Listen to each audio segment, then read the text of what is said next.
sejahtera.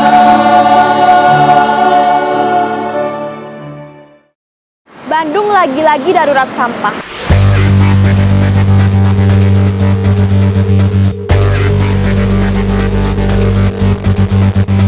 Insinerator ini adalah alat yang kalau misalnya kita bakar sampah, kita nggak akan ngeluarin polusi yang buat mencemari lingkungan ya. Nggak buat polusi sama sekali.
Apakah kita pernah berpikir bahwa apa yang kita beli, makan, atau gunakan setiap hari sebenarnya meninggalkan jejak yang besar di planet kita? Bandung lagi-lagi darurat sampah. Bagian orang sibuk menyalahkan apa penyebabnya. Padahal kita semua ikut andil dalam permasalahan ini. Tapi untungnya, bagian masyarakat mempunyai gaya hidup yang bagus untuk mengatasinya.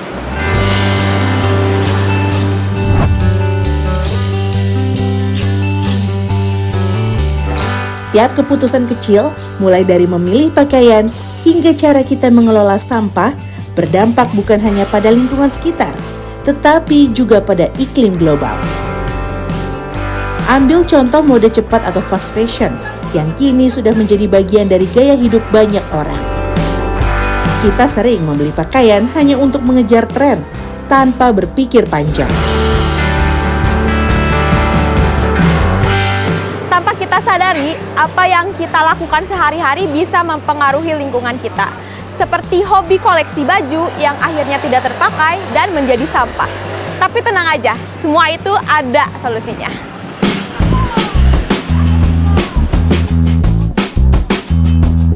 Ada cara untuk memperpanjang usia barang tanpa harus berakhir di tempat pembuangan. Barang-barang tersebut bisa diberikan kesempatan kedua untuk digunakan oleh orang lain, sehingga tetap bermanfaat dan mengurangi limbah lingkungan. Disinilah Bersaling Silang hadir sebagai solusi. Bersaling Silang adalah event saling bertukar barang yang biasa mengampanyekan idenya tentang bijak berkonsumsi di berbagai kota. Yang terbaru, event tersebut dilaksanakan pada 14 Desember 2024 di Kota Bandung, Jawa Barat. Setiap pengunjung yang datang ke sini diperbolehkan membawa maksimal 5 barang yang terdiri dari 3 baju dan 2 barang lainnya. Semua barang yang dibawa harus dalam kondisi baik.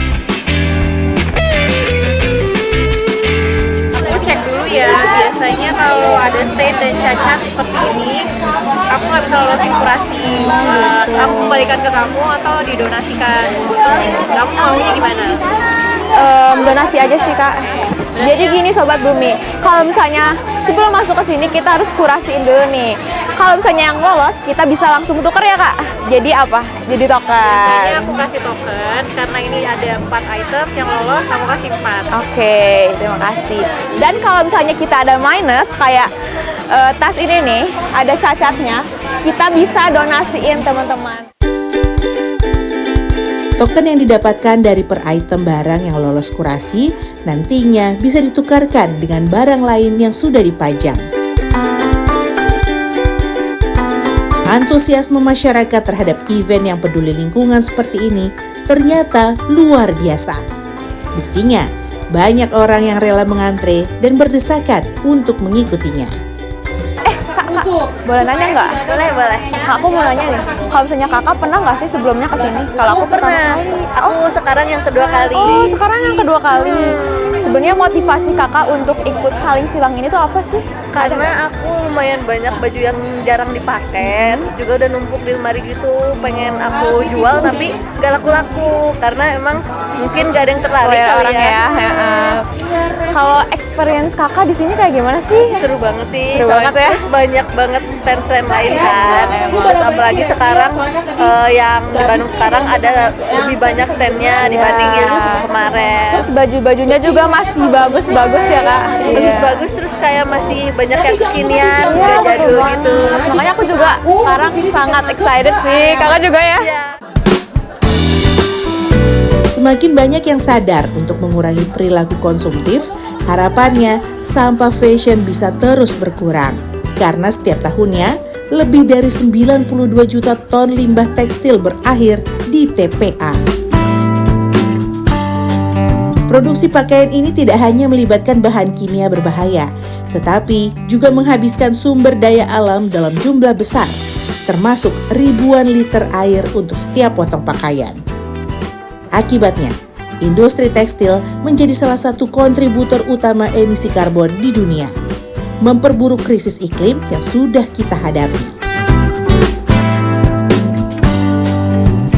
Harapannya untuk bisa berdampak besar ke perubahan iklim gitulah ya, bisa dimulai dari hal-hal kecil, contohnya dengan menormalisasi nggak apa-apa pakai bekas dan bijak berkonsumsi.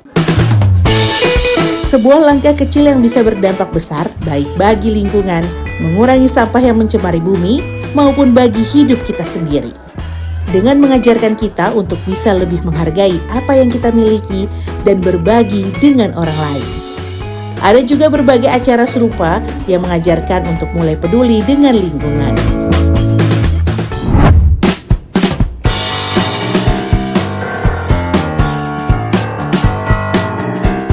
Kebiasaan konsumtif kita saat berbelanja membawa dampak besar, terutama dalam bentuk bungkus atau kemasan belanja yang seringkali berakhir sebagai sampah. Namun ada cara untuk mengurangi sampah kemasan ini. Nah, biasanya kan di supermarket kita harus bawa tas belanja, tapi kalau di toko ini bukan hanya tas belanja, tapi kita juga harus bawa wadah sendiri. Karena mereka nggak nyediain wadah apapun. Penasaran kan? Yuk ikutin aku.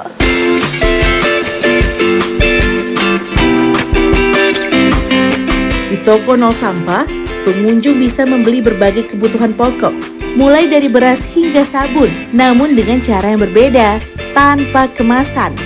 Barang dijual secara curah, dan pengunjung diwajibkan membawa wadah sendiri.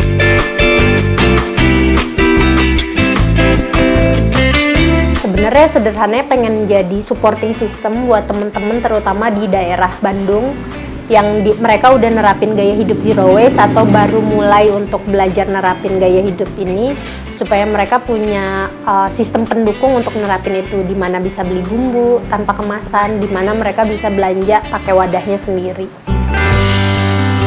Toko nol sampah adalah salah satu tempat yang bisa mendukung mereka yang ingin menerapkan gaya hidup tanpa sampah. Saya mah lagi berusaha untuk mengurangi sampah plastik sebisa mungkin, tapi nggak terlalu yang memaksakan diri semampunya aja sih. Cuman memang sedang belajar mengurangi sampah dan lagi belajar untuk mendaur ulang sampah dapur juga. Di sini juga saya suka nanya ke ownernya gimana sih caranya mengompos atau mendaur sampah dapur gitu ya. Toko nol sampah bukan sekedar tempat berbelanja, tetapi juga merupakan upaya untuk mengangkat kesadaran mengenai masalah sampah yang semakin mendesak, terutama di kota Bandung. Kondisi sampah di kota ini sudah mencapai titik kritis. Bahkan di Bandung telah beberapa kali menghadapi kondisi darurat sampah.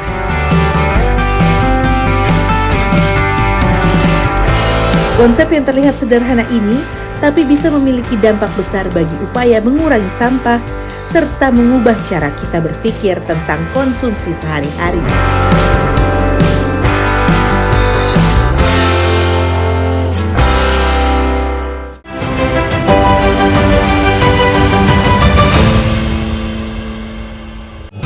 Ragam seni dan budaya Indonesia. Ragam tari tradisional Indonesia yang riang, lincah, dan penuh keindahan. Nggak salah orang seni budaya sebetulnya. Terima kasih dengan pemerintah nasional. Saksikan Bunga Katulistiwa mempertahankan budaya leluhur sebagai sendi kehidupan bermasyarakat. Selasa, 24 Desember 2024, pukul 21.30 waktu Indonesia Barat. Harmoni nada yang berasal dari warisan budaya bangsa yang abadi hingga kini, bersama penampilan Iis Emping, Kemil Zain, Faradila, Fauzal Daulay, iringan El Ninos, host Ibet Estria, Keroncong Lestari, Selasa 24 Desember 2024, pukul 22.30 waktu Indonesia Barat. Saya memilih budidaya jeruk karena memang awalnya dari keluarga juga petani jeruk, dan bagaimana cara saya juga untuk menjaga kualitas dari buah jeruk. Untuk pengaruh ekonomi untuk buat keluarga itu cukup, buat lingkungan sekitar itu sangat besar karena saya dapat membuka lapangan pekerjaan buat orang-orang sekitar untuk dapat bergabung bersama kami di sini. Yang pertama, kita penyemprotannya jangan telat. Setelah itu kita ada pemupukan per 3 bulan sekali supaya menjaga kualitas. Kita memakai pupuk Merauke, di mana pupuk dari Merauke ini sangat bagus dan sangat direkomendasikan untuk petani jeruk. Tantangan yang paling besar di bidang pertanian jeruk yaitu iklim, di mana beberapa bulan yang lewat itu kita terkena yang namanya kemarau panjang. Untuk mengatasinya yaitu kita dengan cara menyiram supaya si jeruknya juga terpenuhi akan unsur air untuk dapat bertahan hidup. Ayo dukung perekonomian rakyat, petani cerdas, petani sejahtera.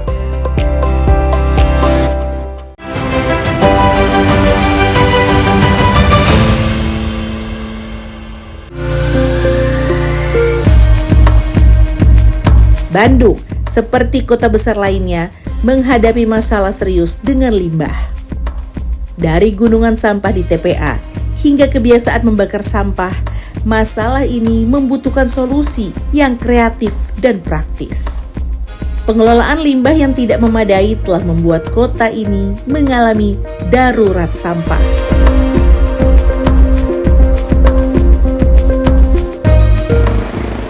Usaha memperbaiki lingkungan harus dimulai dari diri sendiri. Nah, setelah itu baru ditularkan ke orang sekitar.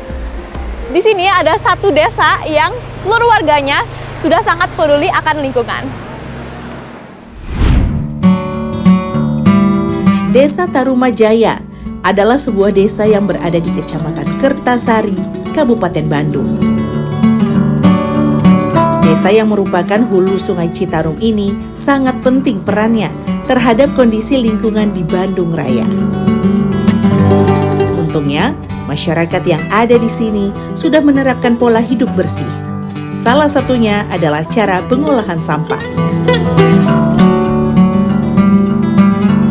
Nah, di sini saya udah ketemu beberapa warga Tarumajaya, dan di sini biasanya mereka yang sering bantu-bantu untuk mengumpulkan sampah. Nah, sekarang juga saya mau ikut bantu untuk mengumpulkan sampah di daerah sini. Jadi saya mau ke lokasinya ya, Bapak ya? Iya, mari mau ikut. Iya, boleh. Yuk.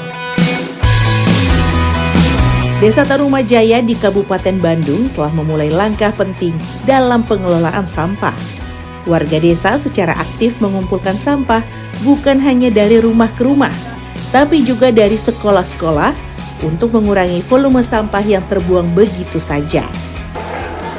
Nah, keunikan Kampung Tarumajaya ini bukan hanya warga yang peduli akan lingkungan, tapi anak sekolah juga sangat peduli akan lingkungan di sini. Contohnya tadi pada saat petugas datang, mereka tuh sangat antusias sekali.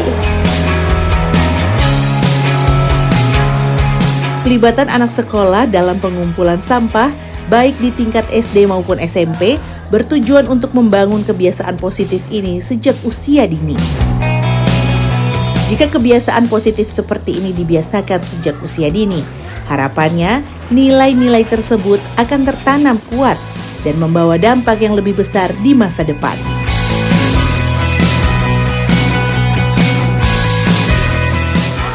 namanya siapa? Amran. Oh, Amran. Amran kenapa sih pengen buang sampah gitu loh? Agar lingkungan bersih dan nyaman. Oh, gitu. Kan belajar juga nyaman. Oh, belajar juga nyaman ya. Terus ini udah jadi kebiasaan ya buat Amran dan teman-teman yang lain ya? Keren banget ya, padahal masih kecil, tapi mereka tuh udah menjaga lingkungan sekitar. Keren banget. Tos. Yeay! Mengolah sampah sebenarnya bukanlah tantangan yang terbesar, tapi menyadarkan pola pikir dan mengubah kebiasaan masyarakat itu yang paling sulit. Zaman dulu mah sampah di mana-mana dibuangnya ke kebun-kebun, ke jalan-jalan. Tapi sekarang semenjak ada mesin inisiator, alhamdulillah bagus. Kebiasaan membuang sampah sembarangan atau tidak memilah sampah masih menjadi persoalan utama di banyak tempat. Perlu usaha bersama untuk menekankan pentingnya pengolahan sampah dan peran setiap orang dalam menjaga lingkungan. Tanpa perubahan pola pikir, teknologi atau program apapun akan sulit memberikan dampak yang optimal. Dulunya mah nggak pada mau milah sampah dari rumah masing-masing dikarenakan ya bau lah, banyak kerjaan lah. Tapi sekarang alhamdulillah masyarakat udah pada sadar, jadi sampah dipilah dari rumah masing-masing. Petugas dan relawan akan mengumpulkan sampah secara rutin setiap 2 kali seminggu. Setelah itu, sampah-sampah yang sudah terkumpul langsung dibawa ke TPS untuk diolah.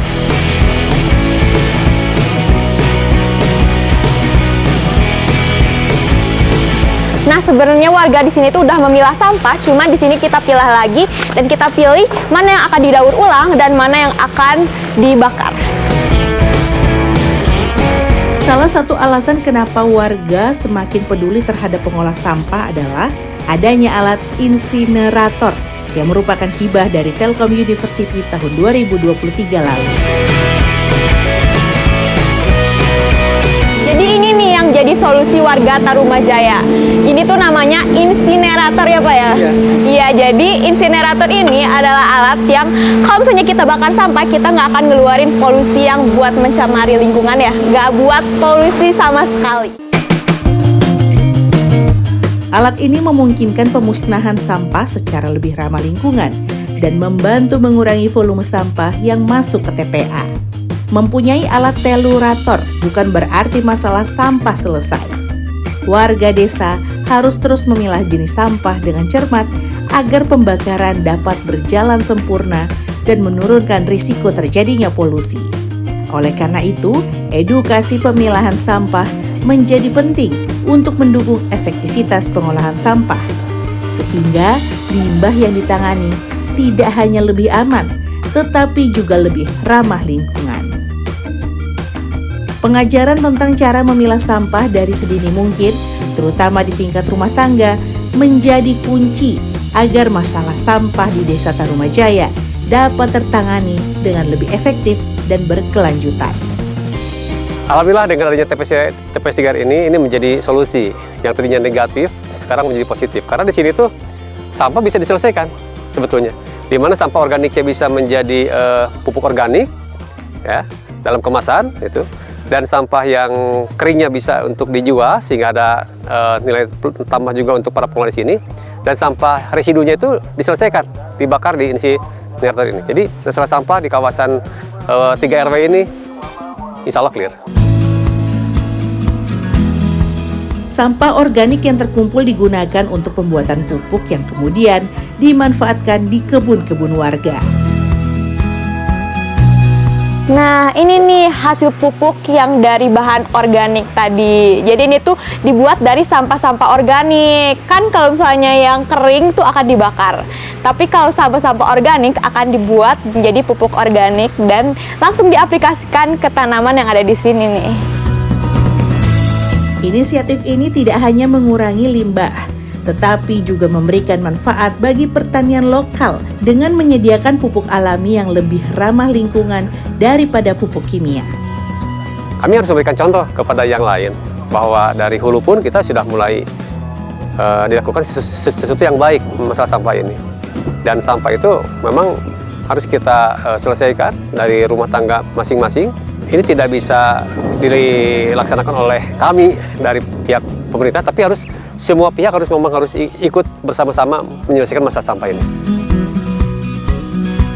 Berbagai hal yang dilakukan warga Desa Tarumajaya menjadi contoh bagaimana kolaborasi antara masyarakat dan teknologi dapat menciptakan solusi yang berkelanjutan dalam mengatasi masalah sampah, serta mengubah limbah menjadi sumber daya yang berguna.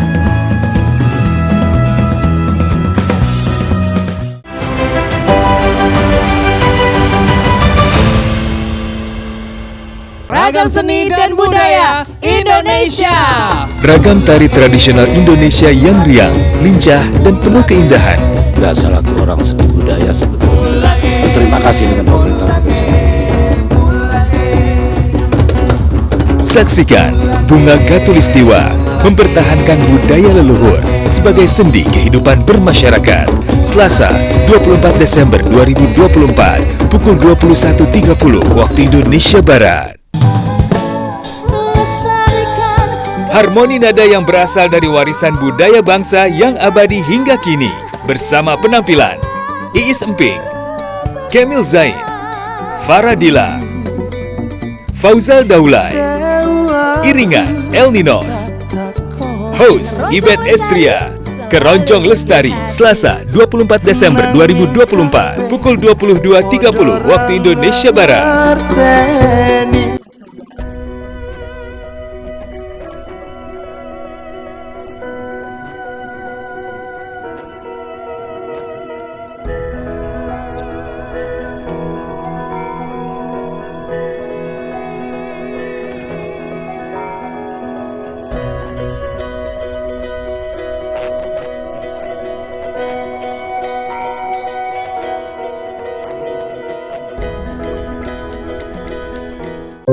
Jalannya licin juga ya Pak Kades.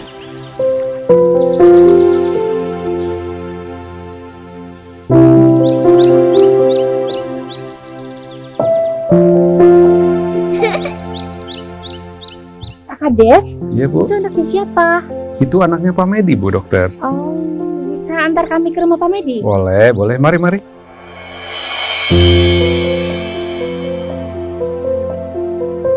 Assalamualaikum. Waalaikumsalam. Silakan masuk. Terima kasih.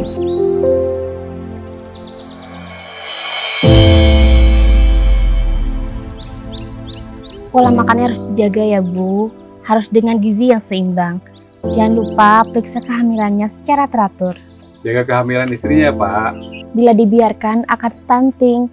Selain pada ibu hamil, stunting juga dapat dicegah pada anak berusia di bawah 2 tahun melalui berikan ASI eksklusif hingga bayi berusia 6 bulan, pantau terus tumbuh kembang anak dengan cara rutin setiap bulan dibawa ke posyandu, kemudian berikan makanan pendamping ASI yang bergizi dan kaya akan protein hewani pada anak berusia di atas 6 bulan. Jangan lupa, jaga terus perilaku bersih dan hidup sehat.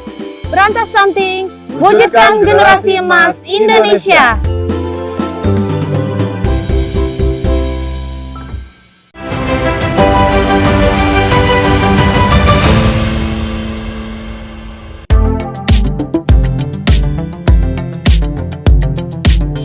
Sebenarnya sampah di tempat pemrosesan akhir atau TPA tidak akan cepat menggunung kalau pengelolaan sampah di level rumah tangga dapat dilakukan dengan lebih baik. Setiap hari, sebagian besar sampah yang masuk ke TPA sebenarnya masih bisa dikurangi, dikelola, atau didaya gunakan di rumah. Salah satu caranya adalah dengan mengubah sampah rumah tangga menjadi ekoenzim. Kalau biasanya kita habis makan buah, kulitnya dibuang, nah sekarang kita bisa manfaatin kulit buah ini untuk menjadi sesuatu yang lebih bermanfaat. Mau tahu caranya? Yuk ikutan kita.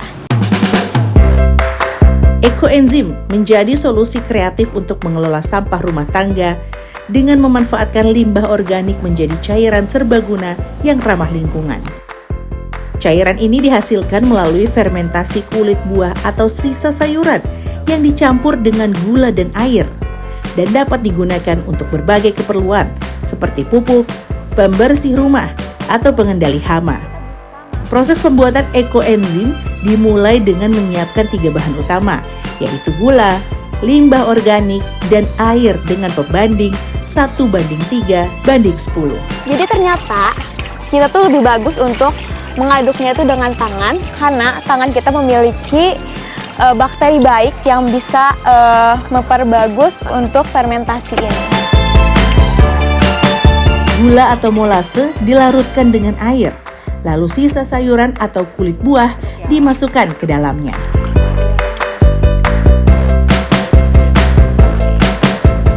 Nah, ini udah tertutup rapat dan kita tinggal tunggu selama 3 bulan dan tidak boleh kena matahari nih. Kira-kira hasilnya bakal kayak apa ya?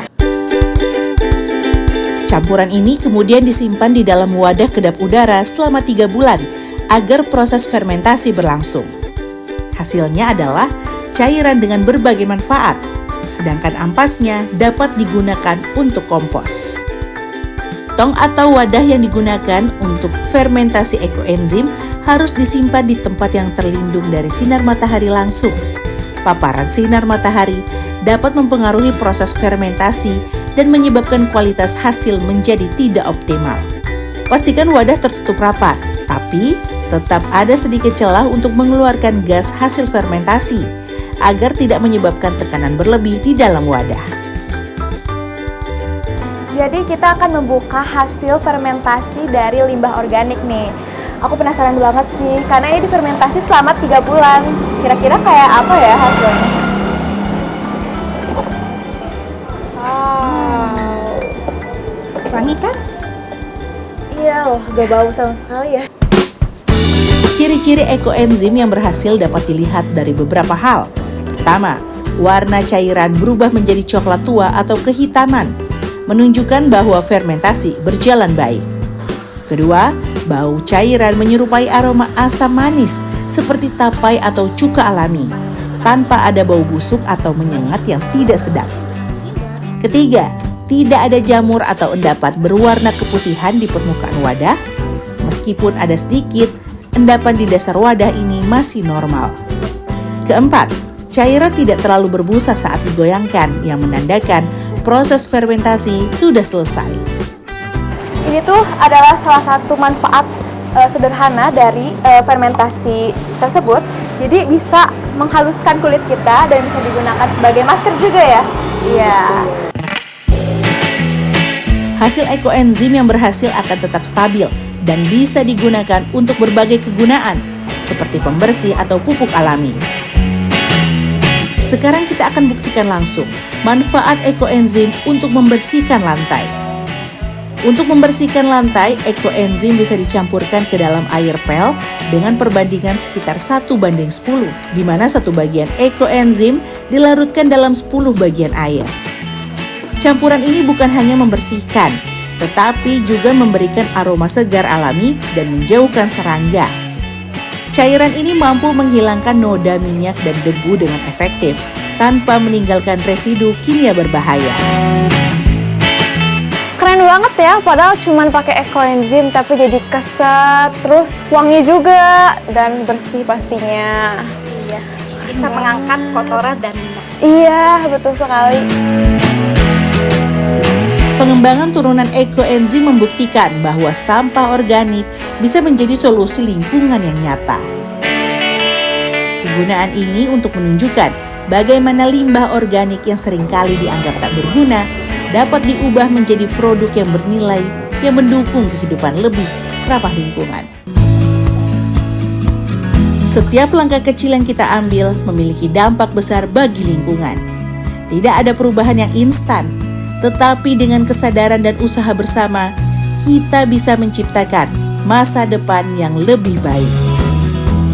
Mengurangi sampah, memilih produk ramah lingkungan, atau bahkan sekedar membawa botol sendiri saat belanja, semua ini adalah bagian dari solusi.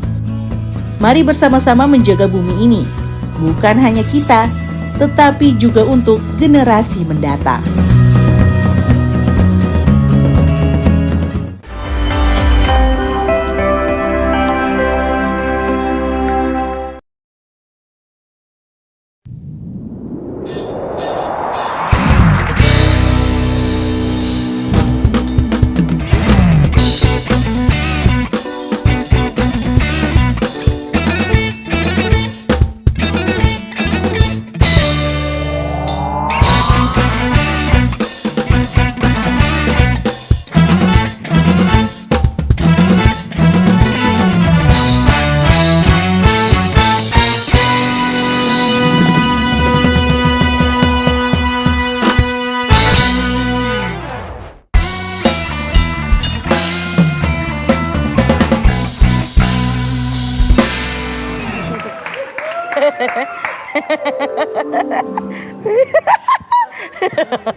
Bang Daus, lihat ini mulut aku.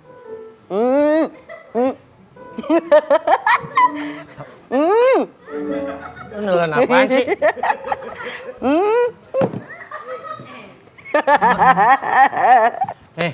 ketempelan. Dari tadi tawa, hango-hango. Nanya-nanya baik sih. Bersih dulu itu, dibersihin kue, pating jelebet. Jelebet apaan jelebet? Bersihin aja, nggak usah bilang jelebet. Kaki lu angkat dua-duanya. Nih, ini kotor.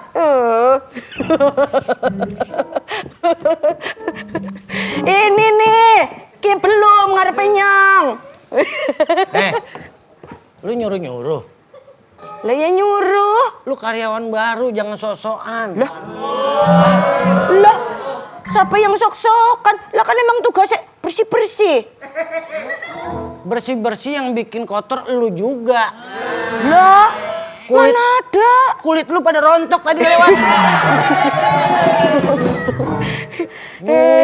Lagi pakai ngomel-ngomel, orang udah tugas. Kue, ngisor dingklik kue.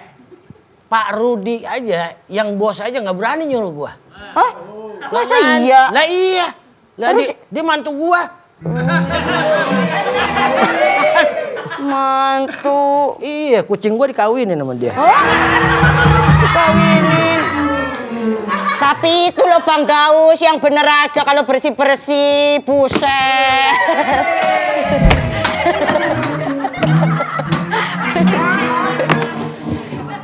Bang, pindah maning ini di belakang. Ini di belakang ini belum.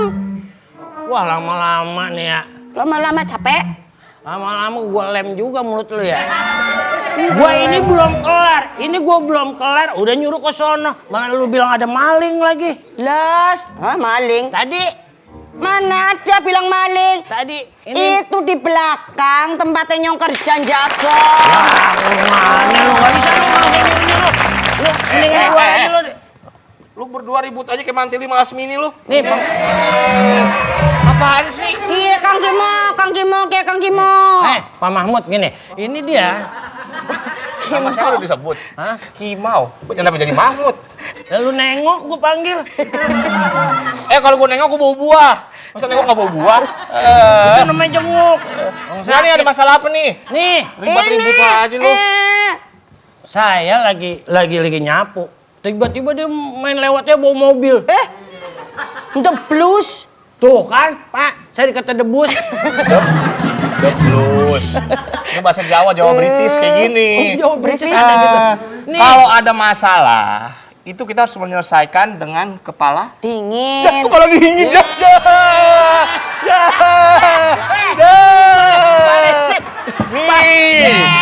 Kalau setiap manusia ada masalah. Kalau kita ada masalah, selesaikan dengan kepala apa, Bang? Kepala sendiri.